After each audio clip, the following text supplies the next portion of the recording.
fellow plant people. Welcome back if you are returning to my channel. If you're new, my name is Jen. I go by the Leafy Geek here, also on Instagram. And today I want to talk to you about epiphytic cacti. These little climbing members of the Cactaceae family are some of my favorite plants in the plant kingdom, let's just say. They're really, really cool. They're members of a very, very large plant group or subfamily of Cactaceae, the Cactoideae subfamily. So that includes, you know, the cactus that you think of that pops immediately into your head out in the desert, the little spiky boys. But there are two particular tribes within that Cactoideae subfamily. They are the Hylocereae and the Repsalidae. And those two tribes happen to share some very unique characteristics that no other tribe in the cactus family share with them. We're going to be focusing on those two tribes today because those are what's sitting on my shelves behind me.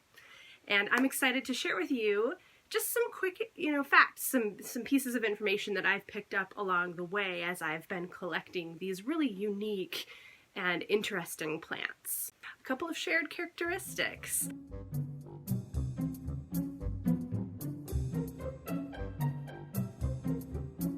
Probably the most commonly touted one, or the most obvious one, is they're epiphytic or lithophytic, which means either epiphytic, they grow on trees or other plants, and lithophytic, they grow on rocks. So they are unique in that they receive nutrients and water and sunlight based on what they are attached to or what they're growing from. Number two, shared characteristic of all of the cacti behind me is that they are predominantly found in the New World, so Central and South America.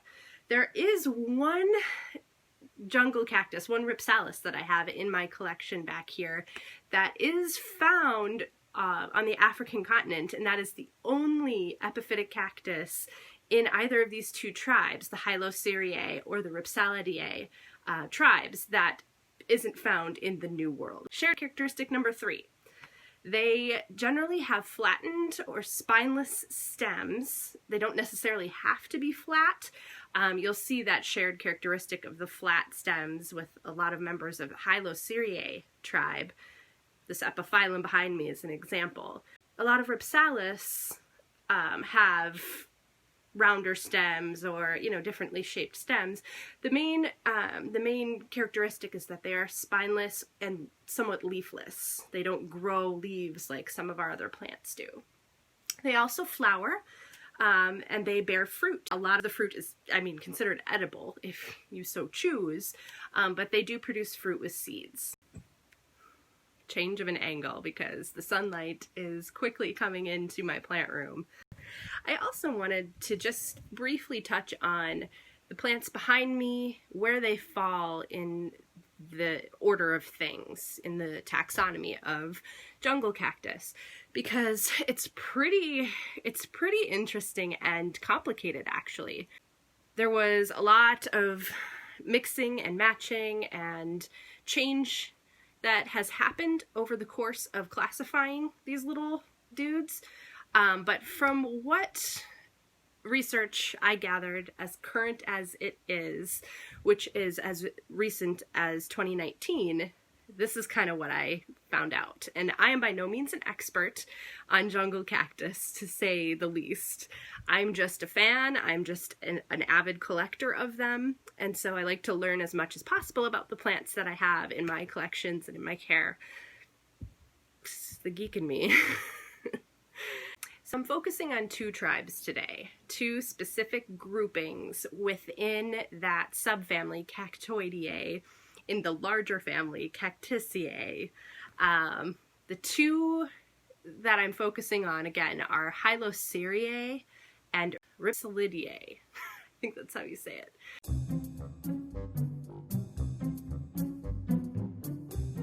And these two, again, share characteristics that are, common among epiphytic cacti, but they also do have kind of their unique qualities as well as where they're found. So primarily in Repsalidae, we'll start there. There are 4 identified genera within that tribe.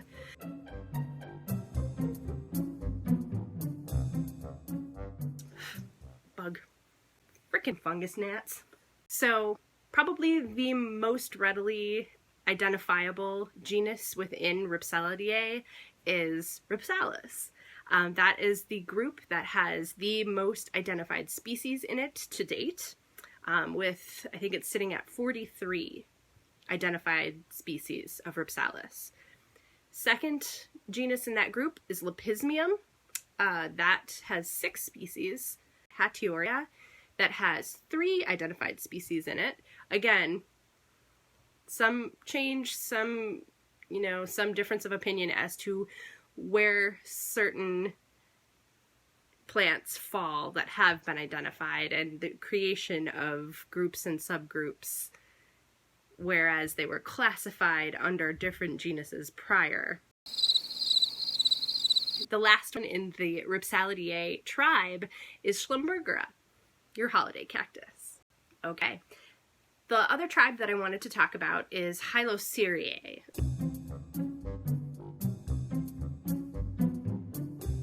And this one is a little less familiar to me than the other tribe, Repsalidae, because I do have more plants, obviously in the form of repsalis, from that other tribe. But Hylocereae is another epiphytic tribe of cacti. They have 6 genera in that particular tribe. Epiphyllum is the common one, commonly known. They have 19 species. Hylocereus, or your dragon fruit, they have 12 species. Pseudorepsalis is in this group, strangely enough, with 7 species. And then there are 3 others that are less known to me. I don't personally have any examples in my collection of these, but I'll put them out there. The Disocactus, Selenocerius, and Weberocerius. And those have a handful of species to their names, respectively. So that's just a brief summary of jungle cacti, kind of in a snapshot. I think they're really fascinating plants, and I'm really excited to show my collection to you. I do have some recent acquisitions that I will get to include in this video, so that's exciting. I am going to wait for this light to kind of settle down a little bit before we go check out the cacti, but hang in there. This will just be a matter of a split second for you. So I'll see you back here and we'll take a look at these guys. All right, welcome back to my plant room, everybody. And you might notice previous tours have kind of had this space either with a dresser sitting in it, or it's been kind of open. And this is why it opened up. I ended up getting those IKEA shelves that everybody's talking about and everybody loves, which I'm right on board. I love these things. And I ended up moving most, if not all, of my jungle cacti onto it because it's really the perfect light setup. I do have some supplemental lights here for kind of the darker parts of the day. This is a southwest aspect window, and so at a certain time in the afternoon it brightens up in here in this space, and they've been doing really well here, supplemented by these grow lights that I have kind of on either side. But yeah, this is now my jungle cacti shelf, and well plus that one stray Codonanth cordifolia, which is an awesome plant in and of itself, and it's also epiphytic, so we'll just kind of call this the epiphytic corner of my apartment with all the Hoya and everything too. But yeah, we're going to focus on the jungle cacti here. So starting with this top shelf of jungle cacti. So at some point I was really ambitious and I ended up labeling pretty much everything with my Hoya and with my jungle cacti. That's as far as I got. but I do have these labeled, so that's really exciting. I'm also going to put on the screen where they're found in the wild, just for knowledge. So this is my repsalis sulcata, and as you can see, it's pretty happy in this corner. It's got a lot of new growth, this light green, all of the light green ends on it. And this one actually took a tumble at one point off of a shelf and broke off, I think it was this little piece, completely broke off of one of these larger pieces, and I ended up rooting it. Oh yeah, she's rooted. Sticking it back in the pot to reroot, and that's something that's pretty common with jungle cacti, but specifically repsalis in my experience. They root really quickly if you just set them or put them back into the soil that they're in. And I have all of my repsalis in a chunky mix that I use for my Hoyas, so it's pretty much equal parts potting mix, perlite, and orchid bark, which actually orchid bark is probably a little bit higher in the percentage there for these. So that works out well for me. I use a spoma soil, and these guys also show you when they need water. They're pretty forgiving, so you can go, you know, a few days, even up to a week, forgetting to water them on schedule, and they'll start to show signs. They'll kind of pucker, their stems will kind of pucker and get flimsy, but usually if you catch it and you water them, they'll bounce right back. This one too. This is the first repsalis I ever purchased, my repsalis Campos Portoana, and I got this one off of Etsy. This one I got from Josh's Frogs. I'll mention that. But again, lots of new growth. And the roots kind of take the rooting, the aerial roots, as an indication that it's pretty happy and continuing to grow. Over in this corner, got some, this is pretty much the repsalis corner. Got my repsalis paradoxa. This one's been a little bit slow for a start for me, but I do have this season, these little growth points showed up, so that's good. I do think I need to repot this one. It's actually still in the soil that it came in. I think I did kind of throw some additional perlite in there just to like kind of loosen it up, but yeah, I think it's about time. Probably needs some more nutrients in there. This one, Repsalis ewaldiana. This is a great specimen. I got this from Steve's Leaves, and they never disappoint, honestly. So I've got this beautiful plant. This looks a little bit similar to one I'm going to show you in a moment, but that's the thing with Repsalis, is they look a little bit similar, certain ones do. But they kind of hail from different parts of Central and South America. Then over here, got my Repsalis. This is a spa, or species. It's an unidentified or unpublished species of Repsalis. And this one, a lot of times they're named either after the location they're found, which is Estado Uruguay. This one has grown a ton. I mean, I only got it with these two little stems, and they were probably, I think they came to about here. So they weren't huge, but they have put on some length for sure. I would love to take cuttings of this one and kind of flush out the plant a little bit more. So it's a goal. Okay, so we're going to move right down to the next shelf here. This is all Repsalis, I think. Yeah. So back here, common name for this one is the clumpy mistletoe cactus. It's also known as, and please bear with me while I try and pronounce this name, Repsalis mesembranthomoides. So this one I love because it reminds me of a fir tree, which is fun to see. And again, I love the aerial roots. I love the lighter green that indicates new growth. That one's flushing out pretty nicely. I got a few of these big guys on this shelf from Pepper's greenhouse, and I'll link that unboxing in the cards. Down here, repsalis gobeliana. This one has also put out a ton of growth since I got it.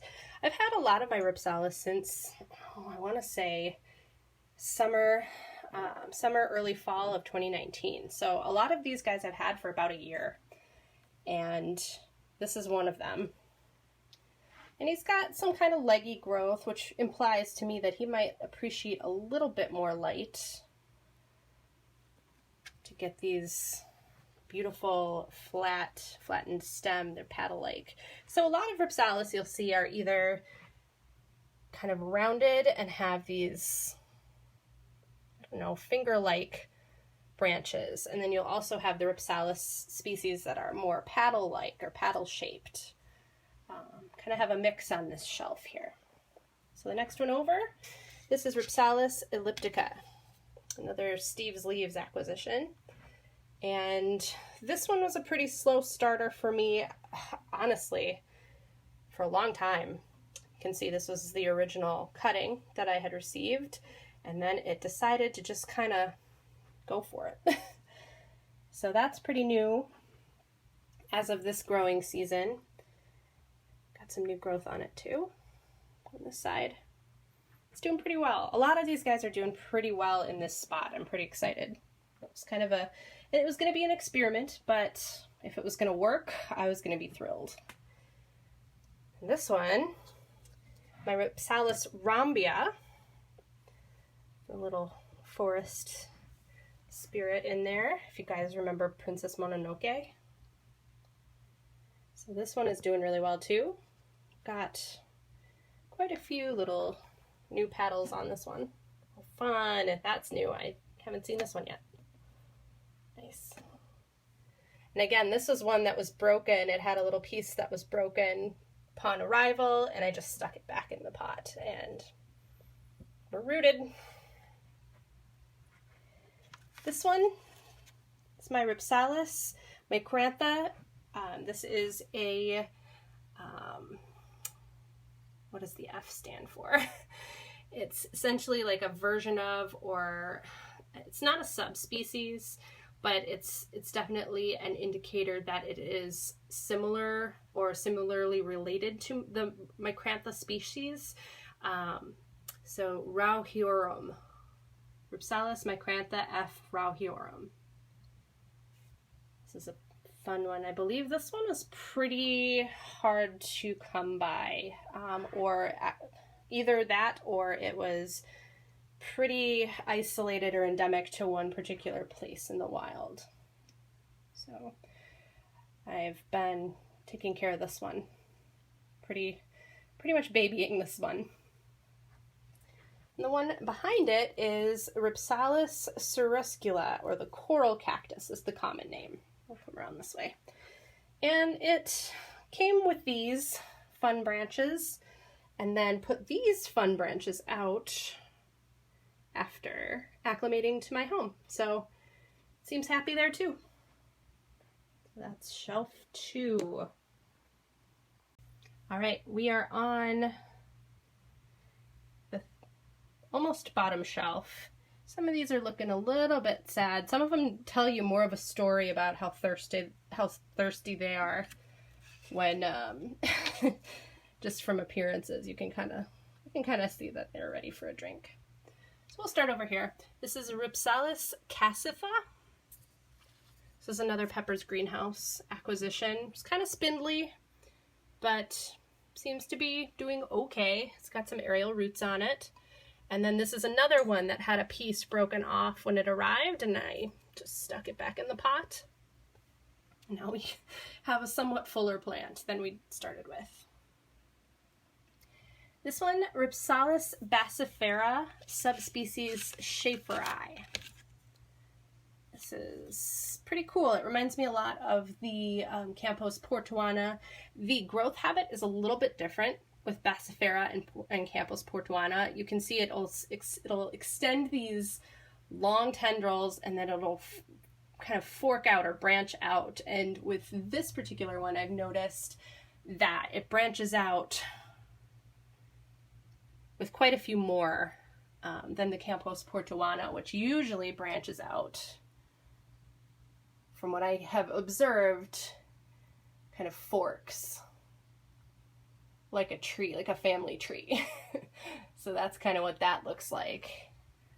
And that's what this looks like. And then these will all branch out eventually too.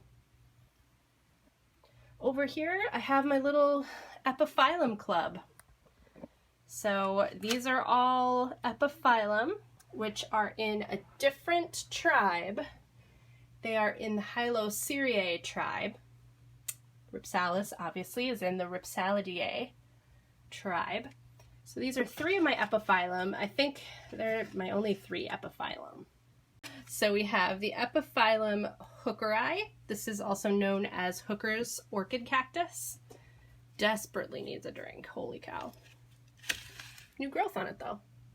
Cool. So yeah, after I'm done filming this, I will be giving all of these guys their weekly watering. This one is the one that I am a little unsure about. Hadn't gotten around to making a label for it. So I will put this one's name on the screen for you. That's a cool one too. I love the big paddles where they're just, this one reminds me of like a whale leaping out of the water.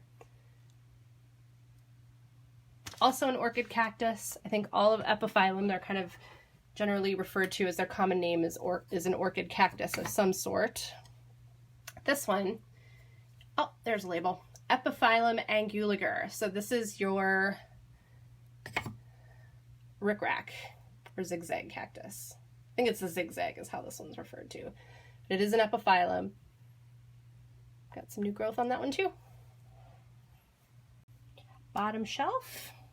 Just a few on here, a few of my bigger ones that are potted in larger pots. Put them toward the bottom on this solid shelf, so they weren't on the glass necessarily. Just, it's a pretty sturdy shelf. I just didn't want to overload the glass above with terracotta, because that's what all of my jungle cactus are in, terracotta pots.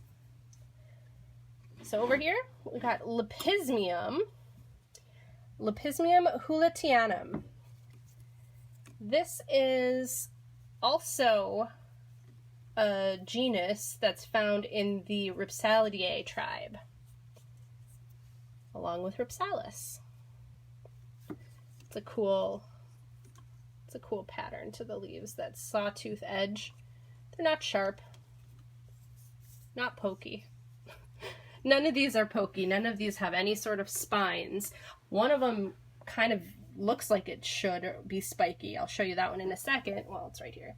But these are all very gentle to the touch. And over here I've got another epiphyllum. So I did have 4. Okay, so this is my epiphyllum guadalumense, the monstrose, which just indicates that it is a mutation from the original species. So Epiphyllum guadalumense monstrose version. So this is the curly the curly version. The leaves, or the stems, the flattened stems, kind of took on this curly shape to them, this growth habit. So it's a pretty cool one. Another, these are cute. Okay, so this is the one I really wanted to show you. This is the Repsalis bassifera subspecies horrida, however you would like to pronounce that. This particular repsalis, yes, this is a repsalis. It's also known as the mousetail cactus. That's its common name. This is the only repsalis that is found outside of the New World. This is found in parts of Africa and Madagascar. So it's over across the Atlantic. It's the only, I'm going to have to double check this, but I think through my research, it's the only member of that subfamily of Cactoideae that is found outside of the New World. So that's kind of neat. This one also can take a little bit more sun than some of these epiphytic cacti. I mean, they like having a limited exposure. I would say bright and direct light is probably their favorite. This one can hang out in, in full sun to an extent. You don't want to leave this baking out in the sun for 8 hours, but it can tolerate a little bit higher light levels. So that's kind of cool. And this is the one that looks like it should be really pokey and ouchy, but it's very soft, actually, these tendrils, these tentacles. I also call this thing the nightmare tarantula. I love it though. Okay, then the last one over here is my Schlumbergera. This is my one and only Schlumbergera. It's looking a little sad again. I need to water. Holy cow. But yeah, this is my Schlumbergera truncata. This is a Thanksgiving cactus. And you can tell because of the serrated edges to the leaves. So that is everything on my jungle cacti shelf in my plant room. I'm going to take you on a little field trip though, because there are just a few more in my collection that I want to show you. They're just in different parts of my home, and I have actually a couple outside. So I'll show you those ones too. All right, I have a couple of newer repsalis that are over here in a different part of my house, kind of waiting to be repotted. So that's what I'm going to do. Eventually get these guys in terracotta. So I have a repsalis cereoides. I should mention too, both of these, as you can probably see, I got from Pepper Greenhouse. So repsalis cereoides, or the mini pencil cactus. Looks quite similar. It almost looks like a cross between two of mine in my collection, but I know obviously it's its own species. And then I have repsalis capilliformis, or old man's beard. And this one resembles Campbell's portuana and the Bassifera schaefferi, just with that kind of tendril-like appearance. So that's exciting. 2 noobs getting ready to be repotted. All right, hello, voiceover Jen here. I had to do a voiceover for my patio footage because the cicadas were singing like crazy. Nobody wants to hear that over me talking. So this little guy is my Repsalis sp x Hansweiler GRF, and it's been probably my slowest growing jungle cacti out of the collection. I moved it outside though, and it seems to be doing a lot better. There's a lot of new growth on it, and it has that beautiful red coloration, so that's been doing well. And then over here is my Lepismium cruciform variety spiralis, or my hurricane cactus. And these appendages kind of bulk out and spiral on their own. It's just the natural growth pattern of the cactus, which is really cool. This one came to me with some sort of pest attached to it, so I didn't give up on it. I very much treated it and then decided it needed to go outside, kind of bulk up and get healthy, and it seems like it's doing pretty well out here. New growth up top on these tips, so that's pretty neat. Also outside is my Pseudoripsalis ramulosa, and this is a prolific grower throughout Central and South America, and it, contrary to its name, it's not a Repsalis. It is a member of the Hylocereae tribe. It has its own kind of genus in that tribe, and it is known for turning this brilliant red color in the sun. So love this one, and it's growing a lot out here. I'm really happy with this one, actually. Just a beautiful plant. All right, last jungle cactus is this Hylocereus guatemalensis hybrid. It's the American beauty dragon fruit. Picked this up from Logies. It's closely related to Epiphyllum, but it does produce those big, exotic, cool-looking fruits. This one's a little bit spiky. I lied earlier. This one will bite back, but it's a very cool plant.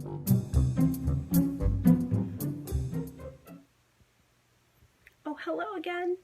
Editor Jen here. I hope that you have enjoyed this journey and exploring my jungle cacti collection with me. I hope you've learned a little bit about these awesome little epiphytic plant creatures, and I hope I've inspired you to maybe look into growing a few of your own. So until next time, enjoy your plants.